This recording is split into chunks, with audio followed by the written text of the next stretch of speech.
So, Amaline, nice to meet you. Nice to have you here with us to share your story. And the first question is, how did Osho come into your life and what happened next? Thank you, Divya. Nice meeting you. And I feel like I'm in Brazil now. Ah! Um, Yes, you are. yes. Um, Osho, Osho is everything in my life now, but it just started to come to my life 1988. I'm not that old sannyasin, but I'm lucky enough to meet his body. 1988, before that, I was traveling or living in United States for 4 years, but I never knew Osho was there. And at that time in United States, I was in San Francisco, Los Angeles area, also traveling across the country. And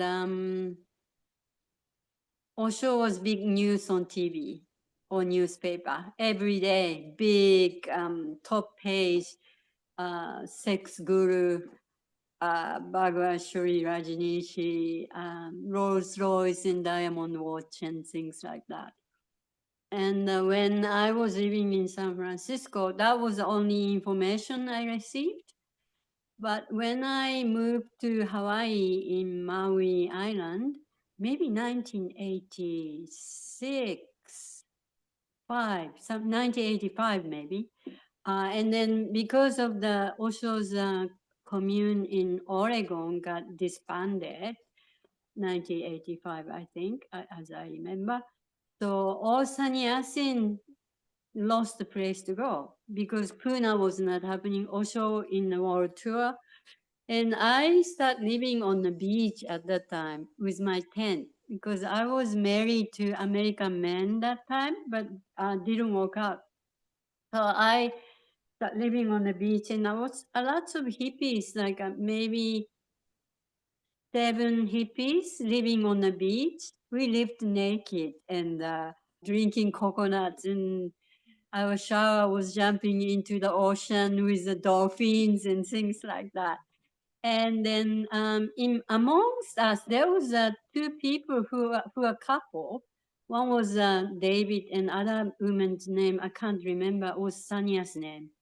And we often had a fire on the beach with dark night sky with full stars and fire on the beach and almost naked, but evening we get cold, so we had maybe some clothes, but uh, the woman who was sannyasin, I realized that afterwards, really few years later, they were sannyasin, but I didn't know by then who was sannyasin, who was Osho, only the news from the media. And she played a beautiful sitar by fire, full of stars behind, surrounded us. And that star was so beautiful and it touched so deep in my heart. But I didn't know anything about Osho until a few years later. And then I happened, my American lifestyle was not suitable for me. American way of American people, the way or government at that time in the 80s, I don't know now, was not really fitting me. So I went back to Japan and I went to this first big festival. It's a freedom festival, let's say, with the music. And then there was Tamo-san, the Japanese enlightened woman, there. But I missed her because I was just enjoying my boyfriend at the time, visiting from America. And so I didn't know she was there. So I missed meeting her, but I knew about her while I was traveling in United States, I had a little booklet, tiny one, thin booklet about her, carrying with me, and I never had a chance to read. But one day I read about her, this little booklet, and I got really awoken. Like I got really excited about, wow, is this human being or what? I need to go meet her. And so I went back to Japan. Then this festival happened and I missed her. But they were giving another booklet at the entrance of the festival. And I also had no time, but I read it maybe a week or two later. And it was her. And I could recognize this is the same woman. I called her and then I said that I read about her in United States and I'd like to come and meet her. Is it possibility? And then this man, Mr. Kanai, maybe you met him, Ricardo, but he immediately said, yeah, come over and don't eat when you come over. We will feed you our style lunch. So I went to meet her, and then Mr. Kanai came out and showed me the lunch. It's simple, very simple lunch, yeah. Brown rice, cooked Tamosan's way. And, well, anyway, long story short, she comes out from the next room and then she comes into light, kind of from dark room to kitchen where I was sitting to waiting her. And then she came in and she had the hands like this with her completely white kimono and yeah, and big smile on her face and sat next to me, 90 degrees. And it was like, wow, this woman has a light. I could see that she is different from the ordinary human beings. So I got totally intrigued by her. And then I got, whoa. Then she asked me, hey, do you know what this 10 direction means? And I was like, 10 direction. I was maybe just get into spirituality at the time, and I had a really horrible time in 4 years of America and stuff, and I was like almost verge of almost I could kill myself, right? And then so I had no idea about Buddhist term of the 10 directions. So I closed my eyes and I went inside and I said, I think that means I'm in the middle of that 10 direction. And then she said, oh, I like you, kind of thing. And what's your name? Then she gave me like $100 book. She said, oh, usually you need to donate $100, which is 10,000 yen, to temple to get this book. But this is not cheap book, but I like you, I give to you. So she gave me that book called Enichi. And I was really taken by her. And I lived like a 300 kilometer away from her in Nagoya in Japan. So I had go visit her often, like once a month or once or 2 weeks or whatever. And then she always at end of the day I'm leaving. Like I would stay maybe 3 days or a week or whatever that time I had the time to.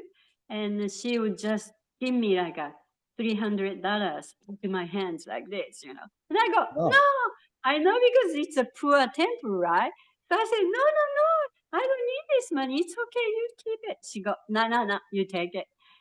She's really like that. And I really experienced the unconditional love from her, that it's nothing beyond just giving. She has no expectation for getting anything back, right? So I was like so touched and healed by her. Then at the same time, I met Jayesh, who is a Osho sannyasin, also Sanand as well. Sananda took me to Jayesh because Jayesh is in Nagoya and I'm in Nagoya. So one day I was driving with Sananda, which I met her in this festival I was in. So she had no car, so I drive her back to Nagoya, and we met Jayesh. And then Jayesh became later on my boyfriend, and then he basically talked me into Osho. And then I was with Tamu-san already. So I said, nah, I don't need any other master. I'm with Tamu-san. I'm happy with her. So it's okay. And then, but there was just that watching his videos and that videos is newest one always sent to Japan those days because he was in the body and whichever the discourse he was talking. So that was at the time Zen Manifesto was, I think, talked. So that was his last discourse.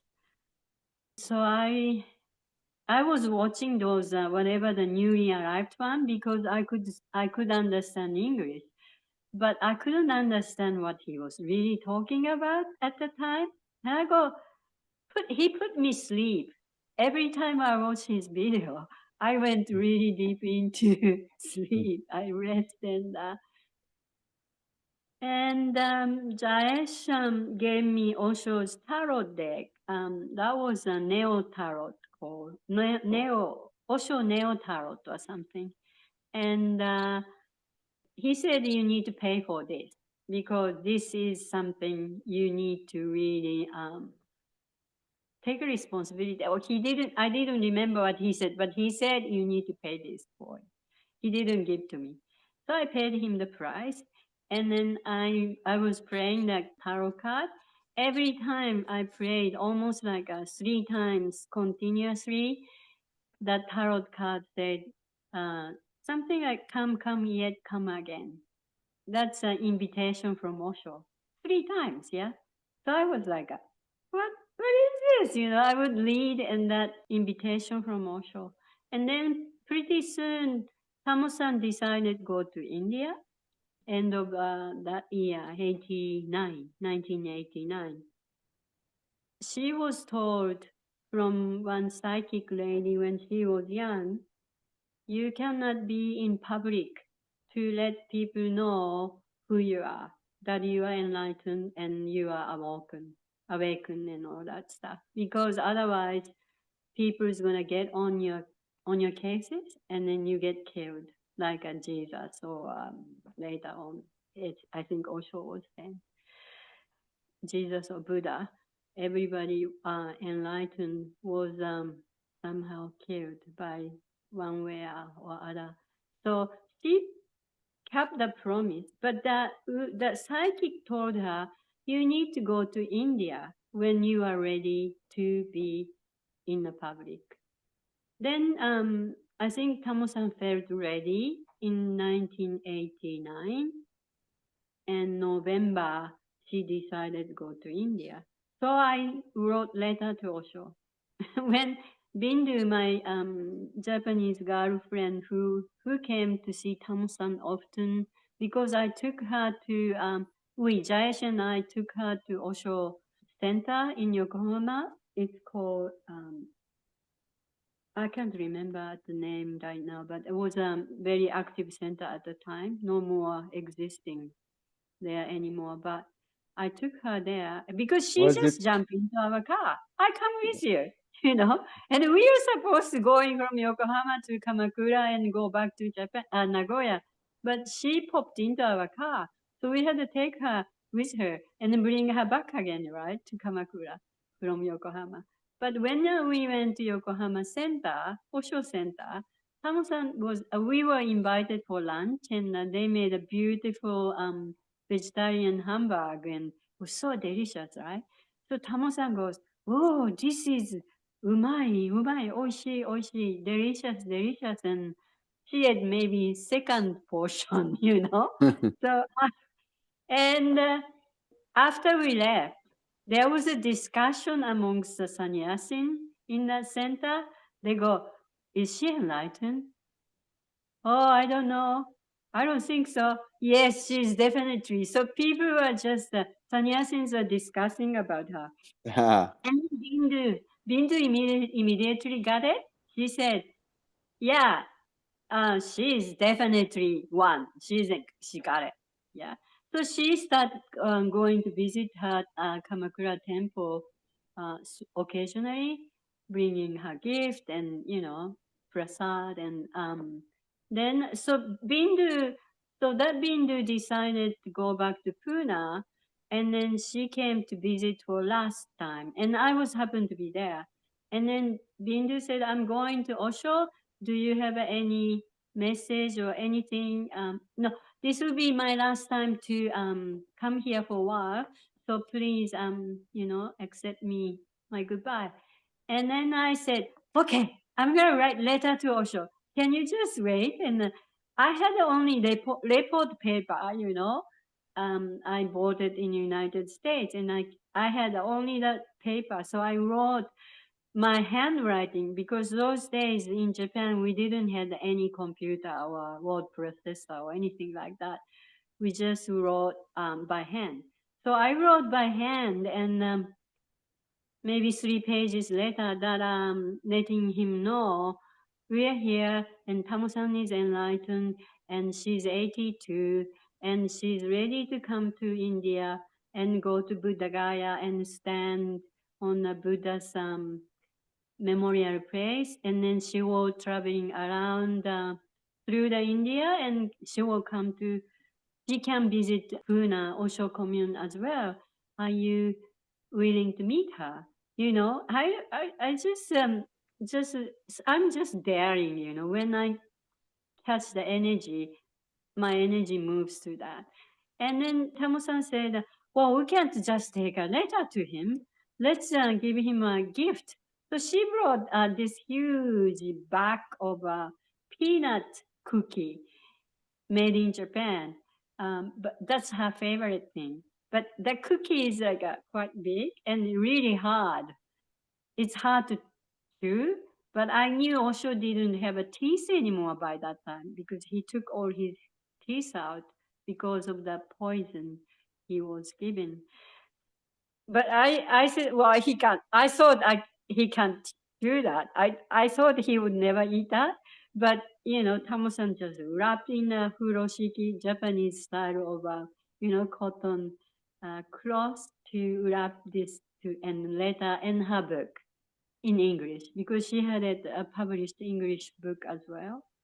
It's called Muada Boat. I have this book. Yes. So that went to Osho. And then because of, those days we didn't have any internet. So we received letter from Hasha, that Hasha was the international secretary at the time when Osho was in the body. I think she was the last, she was Francis Ford Coppola's wife. And she did not argue with him about divorce. She just walked away. She didn't want any of his half of money or whatever. She's that kind of woman. And then Hasha wrote me saying Osho loved her book, Tamu-san's book, and Osho is welcoming her whenever she comes to India. And we welcome you. Please stop by. And I just jumped. Wow, I was so happy to receive that letter directly from basically Osho. She wrote to me, and that's how we went to India, kind of almost end of year. And then I went to Pune, Osho's commune, before she came. So I went 3 days before she came in to prepare, meet Hasha and Hasha's secretary. Hasha is Osho's secretary, and Hasha's secretary was Japanese girl at the time. And she helped me landing into the Osho commune, and she helped me buying robes and maroon and white and cushion to sit in the Buddha hall, and then I met Mahasya, and I think I can open this story now, because Dr. Amrito at the time I met him as well. He said don't share this, but I think after 35, 6 years, I think we can share that. Tamo-san was never had she married and she had a baby called Shizuru, and she since then she never had any partner since her husband died, and she never even went to doctor because she believed the doctor lives in our body, which is our immune system.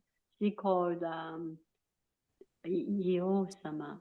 So Dr. King living in our body. So we don't need a doctor. So she never had an injection or medicine or anything. She would eat herbs to heal her and things like that. So I told Hasia that I don't think very good idea to have an age test from her because that time we had to have an age test whenever we went to Pune. It's every 3 months. And well, she said that we walk out. And then I said to Hasha also, she is very old and probably she need a place to rest. So please give her a room in ashram. That kind of arrangement I was making. And then when Tamo-san arrived 3 days later, early in the morning, she was picked up in the airport with a Mercedes-Benz from ashram. So she was treated really highest welcome in that way. And she was taken back to ashram. And I think they arrived in very early morning, like 6 o'clock. And rest of them, I think she came like a dozen of people, her followers together. I call followers because she was not agreed to having a disciples. She's a bit like a Krishnamurti in that sense, completely opposite from Osho's thinking that way. So when Dr. Indiva take all age tests from other people, but he said Dr. Amrito is going to come directly to get her age test. So please wait for him to come. And we were waiting because she can't go out from the room unless she has the age test. And finally he came into the room 8:30 in the morning and he apologized being late. And he said why he was being late is Osho called him early in the morning because Osho asked to Amrito night before Tamosan arrived, how about age test? Are you going to get age test from her? Amrito said, yes, because we are taking age test to your mother as well. And Osho said, all right. Then that was it. Then early in the morning, he called him again. And he Osho said to Amrito, don't take age test from her. And there is no rules for her. She is free as a bird. Whatever she like to do, let her do and be as her is. And that was so beautiful, yeah. I'm really touched and with Osho's understanding and psychic vision about who she is, even before he is meeting her. And she basically accepted her as an enlightened being by then already. Wow. Yeah. So Wow. that was. I was there when Thomas-san came. So it's Oh, nice. Yeah, yeah. That I remember Osho pouring flowers on her head. Yeah. Yeah. And that's nice to hear all the story of the backstage story. Yeah. Yes. yes.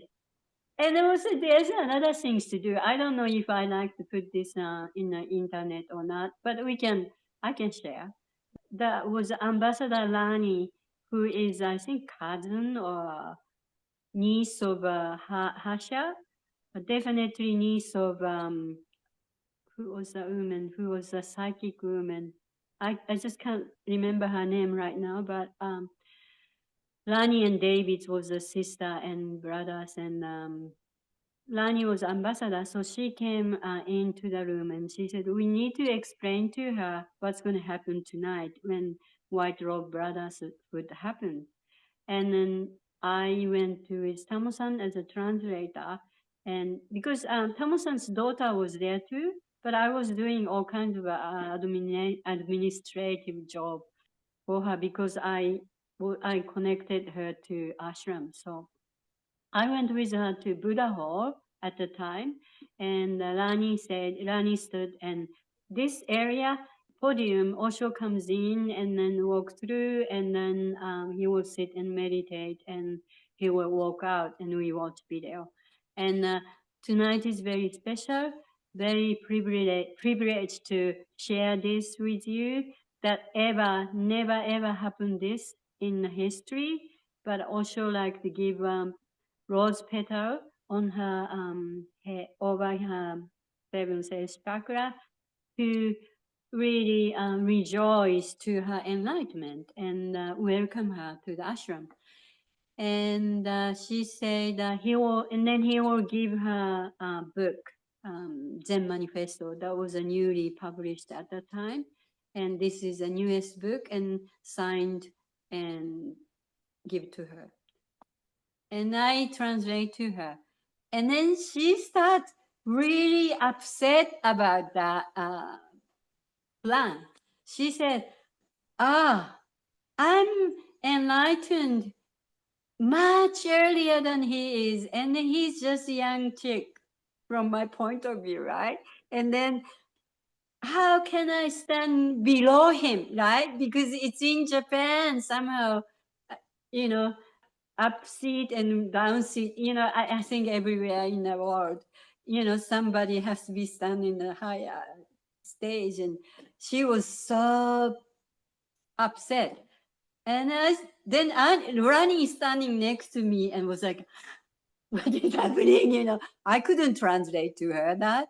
So, okay, Rani, we go back to the room and I talk with Shizuru, her daughter, and then I tell you the answer. Right? So I just grab her and then brought her, because I thought in myself too. No, anyway, I took her back to Shizuru, and then Shizuru said, I told her the story, and Shizuru said, oh, Tamo-san, that's nonsense. It's really childish what you're saying. And he's inviting you as the best thing he could offer you, and this is his place, and, just be it. So I exactly felt the same as Shizuru, right? So we said to Rani, yeah, that's going to happen, and she's going to accept that, and please do so as you plan. We accept that, Osho's offer. And that evening, yeah, well, you were there, right? So he gave the flowers, and then she stood as she was told, and she stood, and because she was sitting in the first row, and I was sitting behind her. And he gave her flowers and gave her book, but she didn't sit down because she believed if she looking into somebody's eyes, she can heal the person. And she was really concerned about his body, and she believed, or she trusted that she can heal him. But he was so already weak at the time, so we couldn't meet him person to person. We could meet him only person to person from the podium, and we are down, sitting down. So she thought she need to look into his eyes, and her old eyes couldn't see his eyes so clearly. So she was not. She was kind of standing longer than what they are planned. So Osho said, "Sit down." And then I think next day happened same thing. When he came in, she stood up, and then because of the reason to look at his eyes, then he did this action to let her sit down. When I was, because 3 days she was there, and 3 nights we were invited to sit in a white robe, and I was sitting behind her. I could see whole thing, and I looked his eye, especially his left eye caught my eye, and then it was just a purely compassion.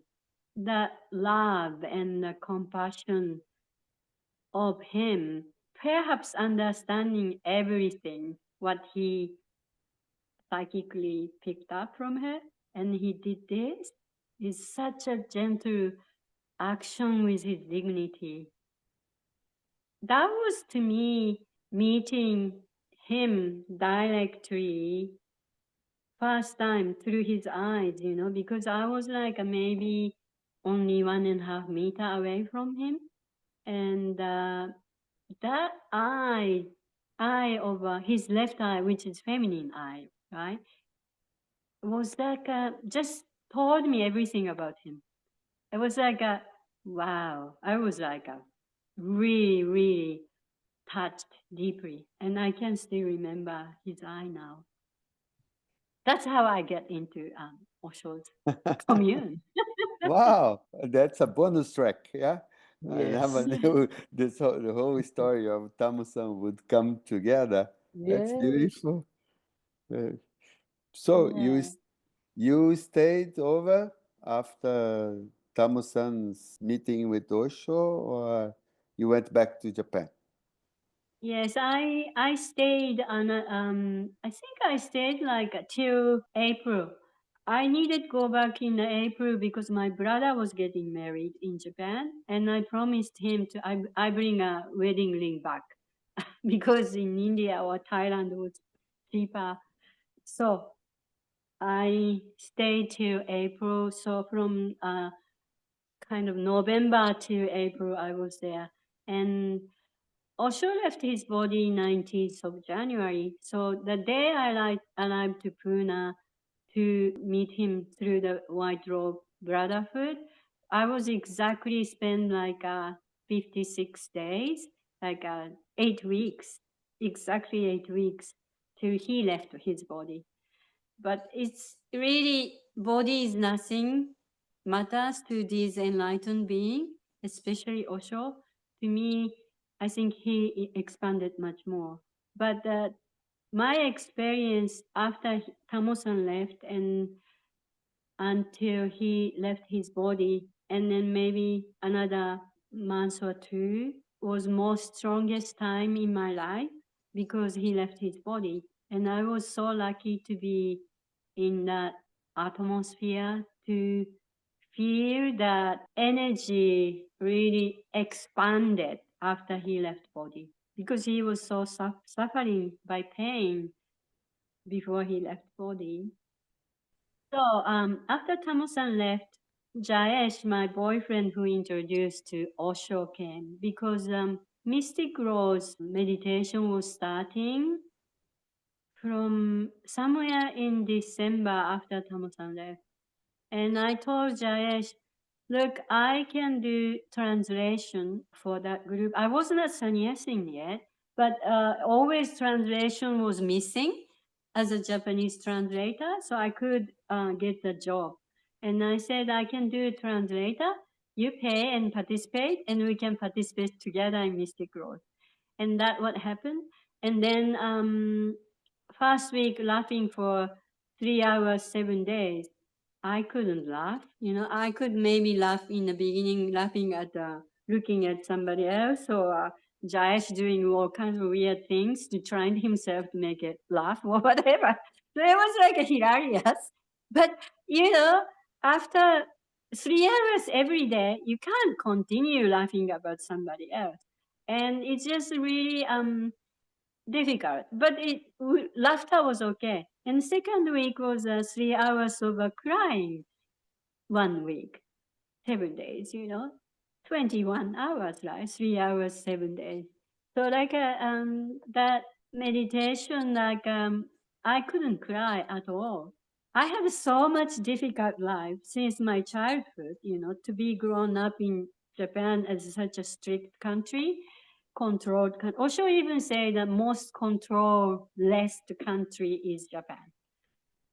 So I, as a freedom being, I had such a hard time growing up in Japan, and schools and everything, society was suffering. But in my relationships, and I was a kind of pretty girl when I was young, and I had so much relationships in Japan, United States, and it all broken. So I was like. I had so much seed to cry about, but just couldn't cry. I didn't know why. But some people are crying, some people are, maybe not crying, but I felt I was the only one I couldn't cry. And because I was new in ashram too, and I was not even doing dynamic meditation at that time. I went to white robe meditation every night, but not dynamic, yeah. But I was guided through Osho house with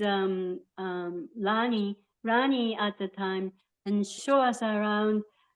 This is Osho's bedroom, and this is Osho's new bedroom, which Mystic Rose and was happening at the time. And he said, this is Osho's new bedroom he asked us to make, but he spent only 3 days or 3 weeks, I can't remember. And then he went back to his old room.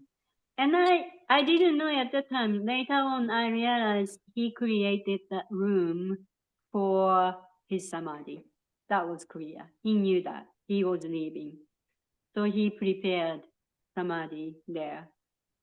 So I was sitting in the lunch outside, and I was sitting, my Indian friend used to be, he was renting a bicycle out to people.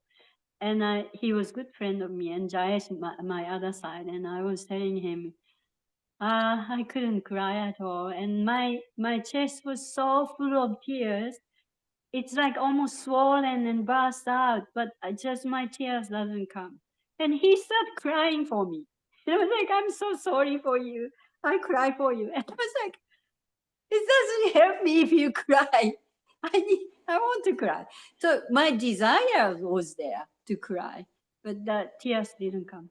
So maybe last day or 2 days ago or 3 days ago, at the end of the crying stage, I would go to really close to his bedroom, because his bedroom was just next to his samadhi. So I just sit next to his bedroom, closest as possible, and I pray to him, please, Osho, help me. I can't cry, and I really like to cry, and please help me. And then I hear the answer in my chest, hit like, I don't know what, to the breath. That was a word from men's voice. I didn't know that was Osho, but somebody told me do the breath therapy. And I didn't know anything about therapy, because Mystic Rose was the first Osho therapeutic meditation I ever experienced. And I didn't know anything about breath. So I was like, what was that? But it just stayed in me. And anyway, Mystic Rose finished last week, and last week as a sitting as like a zazen. I couldn't sit, of course, because I couldn't laugh, I couldn't cry. So I can sit as a Japanese, but I can't sit really in silence.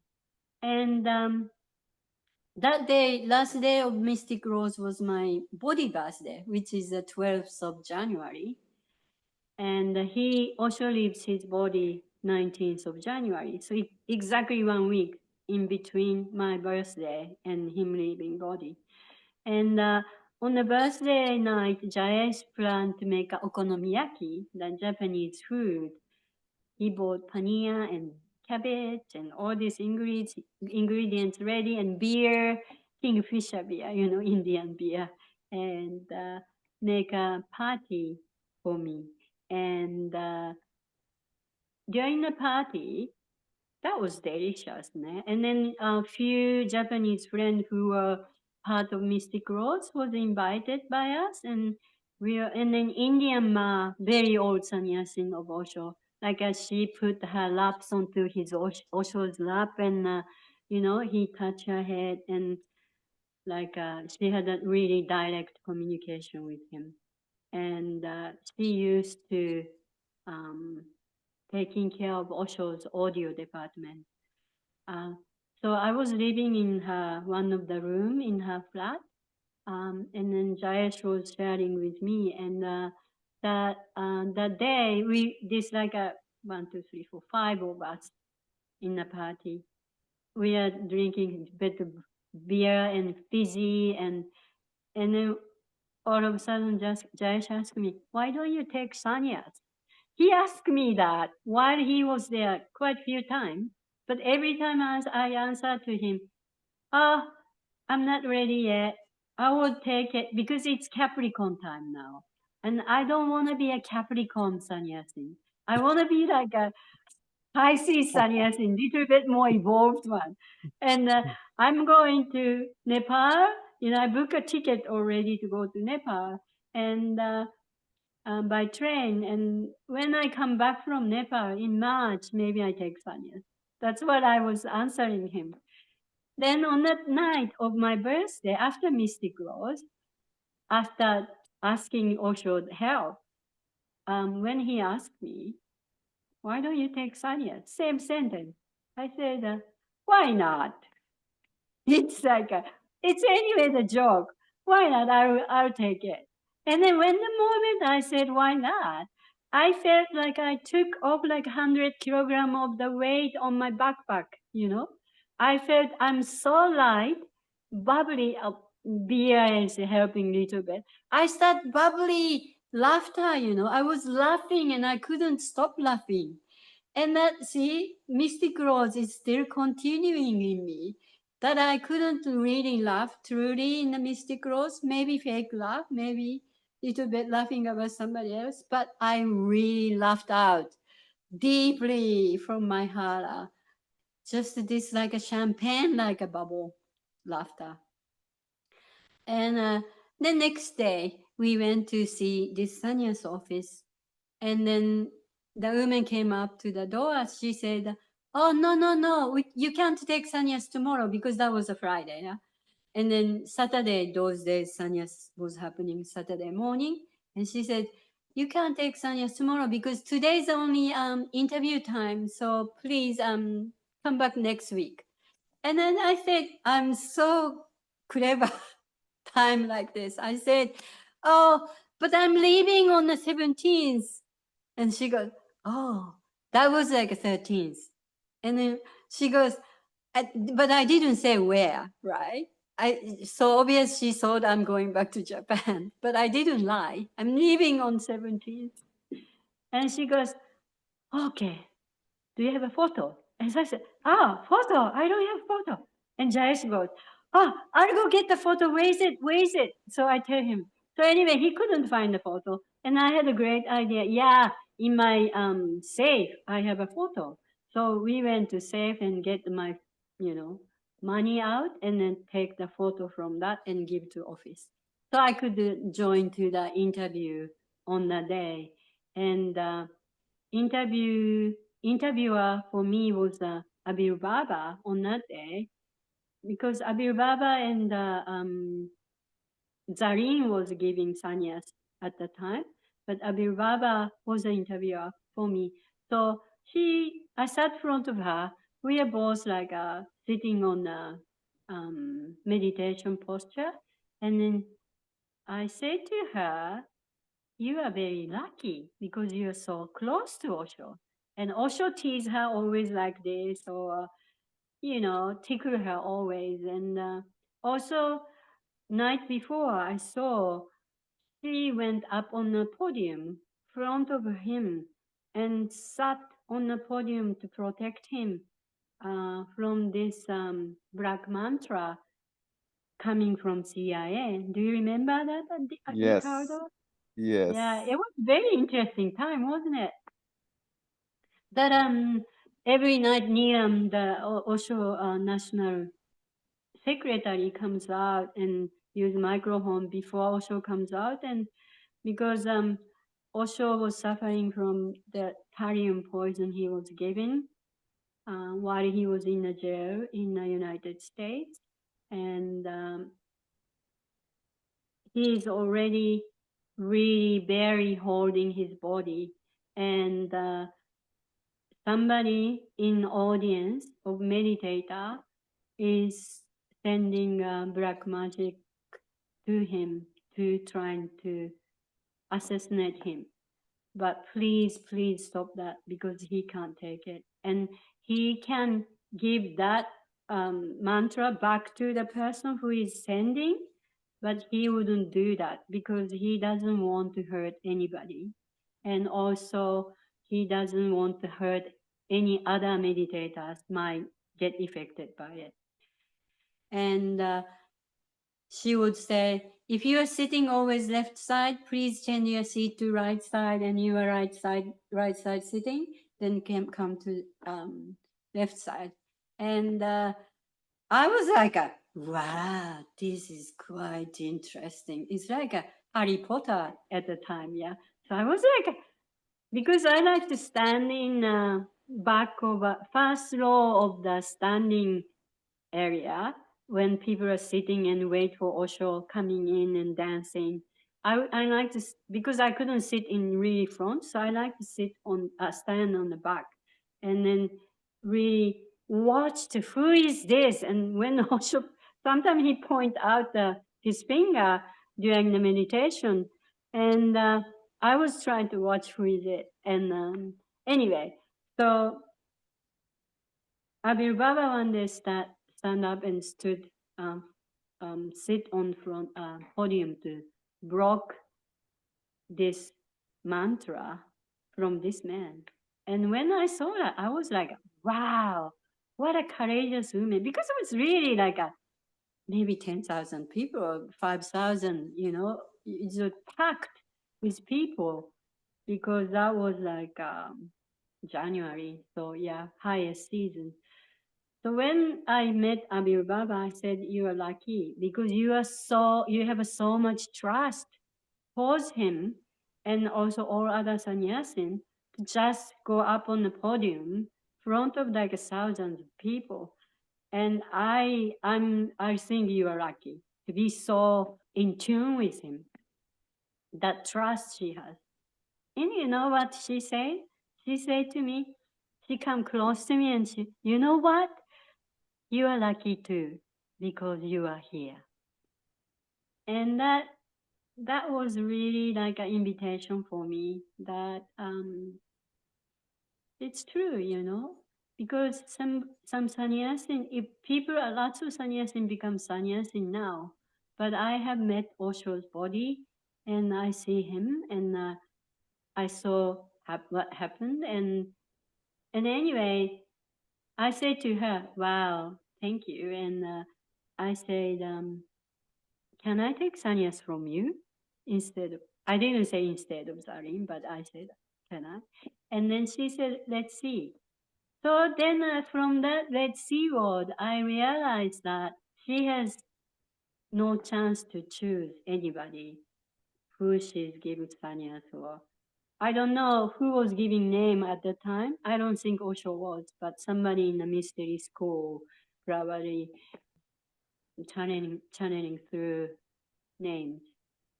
So that was the day before sannyas. And then I went to sannyas celebration on next day, Saturday, 14th of January, 1990.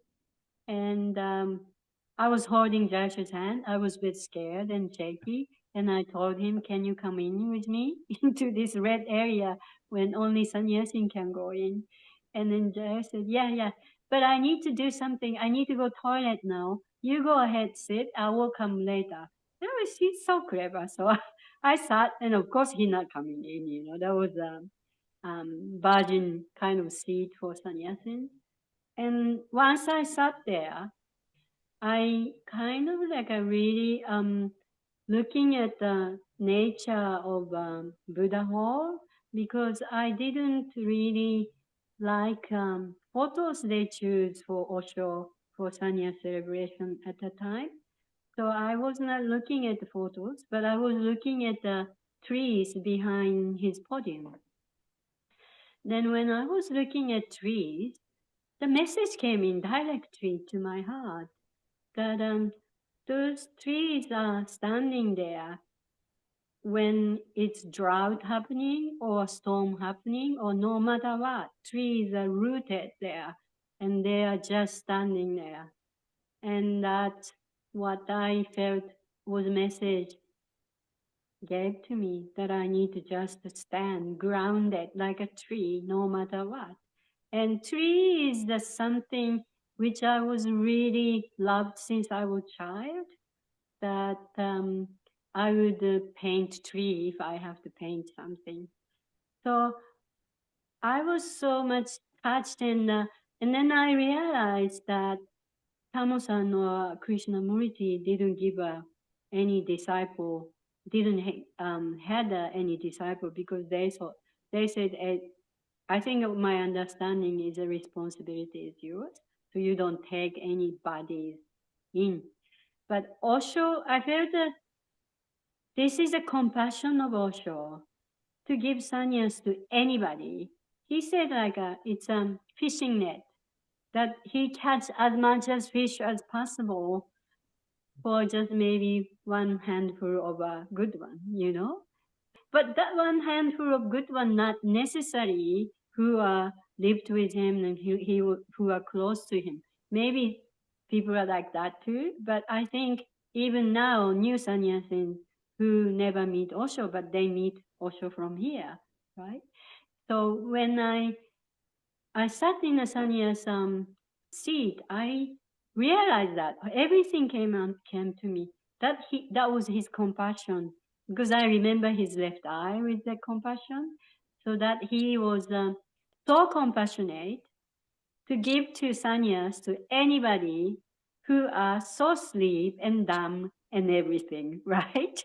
Maybe so many of them already left, but he didn't care. He had giving us all the chance that we can have. So that was all came to me, but like a downloaded, you know. Nowadays we use this word downloaded through me, and I start crying by his compassion and the gratefulness and gratitude and my dignity and everything with like a tears of gratitude came through me like a waterfall. And then, you know, now I know that was a mystic rose again. Yeah, my second stage happened again. And then after I cried like a waterfall, it's like just really so much tears went through, and my this swollen heart went burst open, and I sat like a Buddha, was so quiet. I didn't know until Bill Baba called me, my legal name Hizuru, and I was like, and I look at it, it was Abhi Baba. So I was like, wow, my wish come true that I could sit with her and she's going to give me a sannyas. And I walk when I start front of her. And she gave me a mala and she put my hair like this and fixed my hair. And she touched my heart and she touched my third eye. And she put her hands behind her chair and then show me. And then the name card, she said, oh, before that, when she looked into my eyes, when she came close to me, when she gave me a Mara, she said, so quiet, so silent, so ecstasy. That's what she said. And I was like, wow. Then she gave my name, Madian Amarin. And then she said, meditation pure. Yeah, she said so pure. So pure and so ecstasy. I think that's what she Yeah. said. And Ecstatic. then she wrote the name, and that was a Dian Amarin, and then pure meditation, basically. Oh, Meditation pure. Dian is meditation, and Amarin is Marin. Marin is dirty, and is against it. it's not against. Okay. Yeah, Sanskrit. So Ah, never dirty. So my so pure. interpretation over the years is never dirty like a blue sky. Basically, Abir Baba read my energy pure through my eyes, and Mm-hmm. it was really beautiful. Yeah. Mm. So after sannyas, 15th was the last night for Jayes to go back to Japan. So he got this leaving sheet those days. When you leave ashram, you get leaving seat, which is you can sit close to Osho. So he got like a E15 or something, if I remember. 5 rows from the Osho. And he gave me the ticket, right, as a sannyasi present. He gave me my new robe too, but he gave me this ticket. And he knew Osho was leaving body because he has been with him like since 1980 or something. So he knew Osho energy was disappearing. I didn't know because that was the first time I ever see him. So this is his last chance to sit close to him. But he gave me that ticket, and I didn't know what was his mind. But I said to him, "No, look, I sat really close to him, second row, when Tamu-san was here, so I see him in the front. So I don't need to sit in the front row. So you just go because this is your last chance to meet him nearby." And he wouldn't accept. He just give me, and that's it. So I went to next day on the 15th, next day of Sanya's birthday. I sat in the fifth row, and Osho was so frail, especially that night. He was really like this while walking on the edge of a podium, and he almost fell off to the podium, almost. And then he came back, but all sannyasi nearby him was like this, trying to hold him. And then I didn't feel his energy so strongly on that day. So I told Jayesh later, look, Jayesh, I think standing seat is better because we, really feel, heart to heart Osho's energy, and he namastes us every day to everybody. So I like standing seat better. And anyway, he leaves next day, 16th January.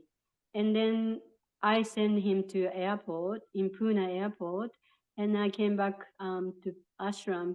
And I had a ticket to go to Nepal next day on the 17th. But after I took sannyas, I had no reason to escape from ashram, because energy is too strong. So my mind wanted escape. So I went to see travel agency in ashram, and I give back the ticket, and I said, look, cancel this ticket because I don't feel like going anymore. That was very good, my intuition. I didn't leave ashram. And then he said, yeah, I can give you only little bit money because it's only tomorrow. And he gave me a couple hundred rupees or something. And then I went to translation department immediately, directly, to get my next job. I put my hand like this. And then that was Ma Waduda, who owned the world record or something, Osho world record. She still have that recording company in California or Santa Fe or somewhere like that. Duda, the one who was in Sedona after? No, that is the psychic Vaduna, right? Mystery school Vaduna. This one is Ah, business woman Vaduna. okay. And she made it this Osho world, Osho new record or something. Doing very good music, like a Duta or any famous Osho sannyasin's record was published from her. Anyway, when she come to Pune, she does a translation section at the time, and she gave me this card. It was like a 1-inch square, very small paper, written oceanic breath with Swami Devapas. And I didn't know any of that breath, oceanic breath or Swami Devapas. So I would talk to all Osho sannyasins, old Japanese sannyasins, and do you know who is Swami Devapas? Do you know what is a breath? Everybody said, breath will be a cathartic course, cathartic group. And I go, catharsis? I don't think I need that. It was like a big ego.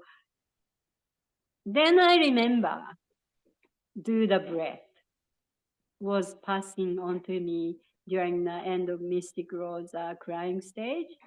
And I thought, somebody said do the breath.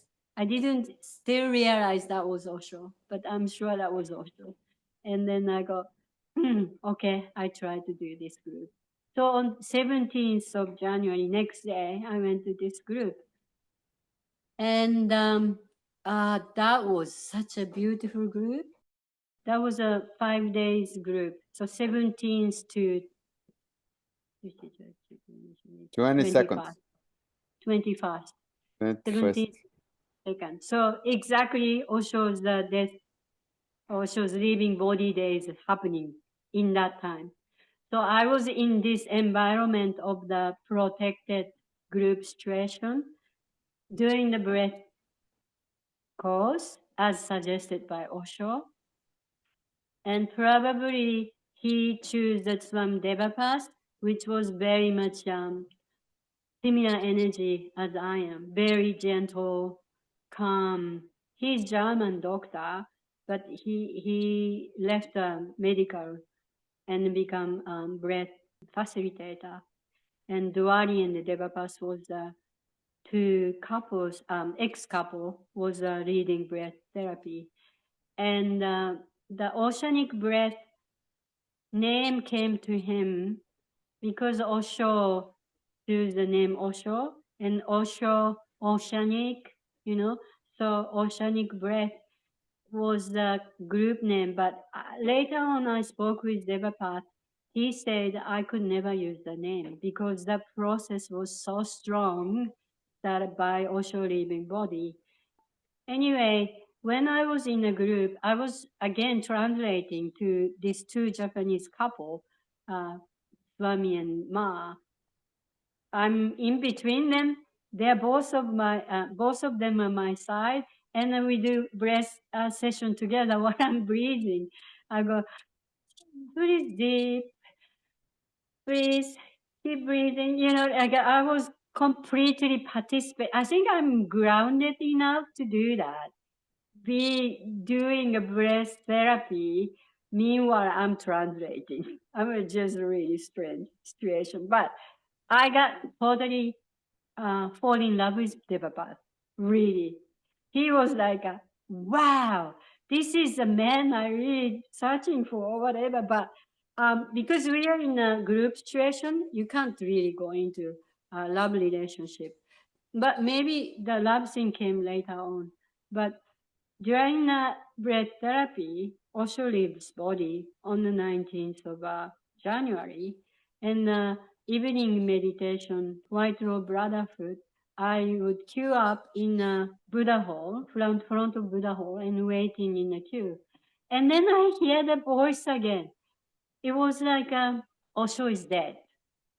And it's inside of me. Yeah, it's not, I didn't hear from this physical ear. I heard in inside of me. And I was like, I look around. Nobody was talking. And I was like, what is this? And I went in and I sat. And it was so empty, Buddha Hall. So I could sit very close to podium. But anyway, 17th of the night, I was there, and then that was last Namaste day. He came out and he did the Namaste, last Namaste. And I was usually stand on the back seat and, about middle of the Buddha Hall. And then when Osho was leaving by his Rolls Royce, I stood up and I went walk back to the closest to his Rolls Royce, passing by the podium. I sat there and I did namaste to him. I'm sure he saw me because that was only me doing that. And I was like, fascinated me. I never ever done that before, but somehow my ability let me do that. And I did really, maybe like, maybe 1.5 meter away from him, did namaste to him through his Rolls Royce glass. So then 19th happens and half of people are gone. I sat there and then Dr. Amrita comes and gives the announcement. And he said, Osho left his body. And he started bursting into tears. And he said, no, not this way, Osho would say. And then Osho Osho's pulse was so weak on that night. I think it was 5:30 or something. He left just before the white robe started, and Amrita said, "Your pulse is disappearing. May I call you ambulance?" He said, "No, just let me go." And Amrita said, "That was so incredible the way he said he went." And then he said, Osho said, "Bring my body to Buddha Hall onto podium for just 10 minutes and take me out from the Buddha Hall and then burn in burning guts immediately." So he knew his body was poisoned with thallium. So he didn't want anybody to get that poison, basically, or something like that. I think usually I hear enlightened person's body is not burned; it's buried, and create samadhi around it. But he didn't want that. So I cried really so much.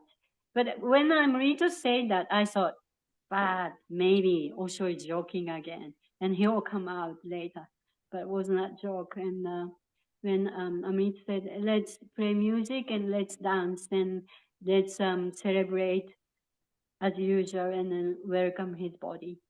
And I stood up and I started dancing, and I just burst into tears by loss of Osho's body, and very strong sadness came. And I didn't know what to do because I was sannyas in only 5 days. I took sannyas on 14th, but it was such a setup. All this scenario I went through from before sannyas and Tamo-san coming and meeting Osho and Jayesh and Mystic Rose and and finally I could laugh and cry after Mystic Rose, and Osho leaves his body for me to cry again. So that's I think my story, but I continued breath training because that 5 days oceanic breath is joined to breath training for 6 weeks after that. And I had an interview with Devapas and I said to him, I can afford to do this training. I have money, but I can do also translation because 2 people who are in this training decided go to training is the same people who did a mystic growth together as well. So developer said clearly, if you have money, just participate for yourself. So you don't have to look after somebody else. You just be for yourself. So I did that. So I basically continued that training, and breath therapy really transformed me. Like a breath sessions, when I do like a 90 minutes breath sessions, and those days was really so much fun. Lots of music, dancing, and doing funny things, tickling each other or whatever, and lie down and breathe. And I call that time of Pune spiritual amusement park. And my first therapy, which really opened me up, was, mystic growth through Osho's living, sannyas, taking sannyas, Osho's living body, and breath therapy. That a message from Osho, do the breath. And then I think that do the breath was not only, now I feel that was not only meant to be me to be receiving that to open up my energy field, my chakras, but it's like really to share that technique to the world, to new people. That's what I feel now. Before I was like, that's my ego and things like that. Now I think kind of beyond ego, I can feel that what Osho's message included everything. And Yeah. anyway, when I did a breath session, when I come outside in ashram, that whole colors of trees and maroon robes and people smiling. It's just like a heaven. And I never seen like this. So my big glands fall off after the breath therapy, and 6 weeks of doing that and practicing giving and receiving session, and really changed to my life before Pune and after being in time in Pune. Yes, that's I think that's my story about how I ended up in Pune. It's a long Yeah, story. it's so beautiful story. Yes. You Yeah. know, Amaline, I think we have to do a second part of this Oh, interview because we are getting late here. yeah. Yeah, it's That is nighttime it. now. Yeah. And then we meet another day and continue, yeah? Yes, that'd be Yes. wonderful. Thank you very much.